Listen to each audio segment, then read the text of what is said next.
Attack করার সময় তিনটা অপশন দিতেন, choose any of the options. যে বলতেন নাম্বার 1 আসলিম তাসলাম, ইসলাম মানো, ভাই ভাই আমার হৃদয়ে চলে আসো, তোমরাও ভাই আমরাও ভাই, দুনিয়াতেও শান্তি আখিরাতেও শান্তি।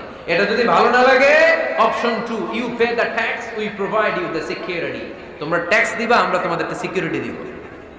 ইউতুনা আল জিজিয়াতা আন ইয়াদিন ওয়া হুম সাগিরুন, তোমরা জিজিয়া দিবা, আমরা সিকিউরিটি দিব। প্রথম অপশন মুসলমান হইলে না, আমাদের ভাইও হইলে না। দ্বিতীয় অপশন ট্যাক্সও দিবা না, কাফির থাকতে মনে চায় থাকো, খ্রিস্টান থাকো, ইহুদি থাকো, ধর্মান্তরিত হওয়া লাগবে না, খালি ট্যাক্স দিবা, ওইটাও ভালো লাগে না। 3 নাম্বার অপশন হচ্ছে the sword will decide what gonna happen among আস, তলোয়ার ফয়সালা করবে এখন কি হবে। সুবহানাল্লাহ কইবেন না? প্রথমেই যেই কোথাও অ্যাটাক করতেন বিশ্বনবী, সবসময় ডিফেন্সিভ মোডে থাকতেন, আত্মরক্ষার মোডে থাকতেন। ধৈর্যের সীমা যখন ছাড়িয়ে যেত তখন বিশ্বনবী হাত তুলতেন, চিল্লায় বলেন ঠিক কিনা।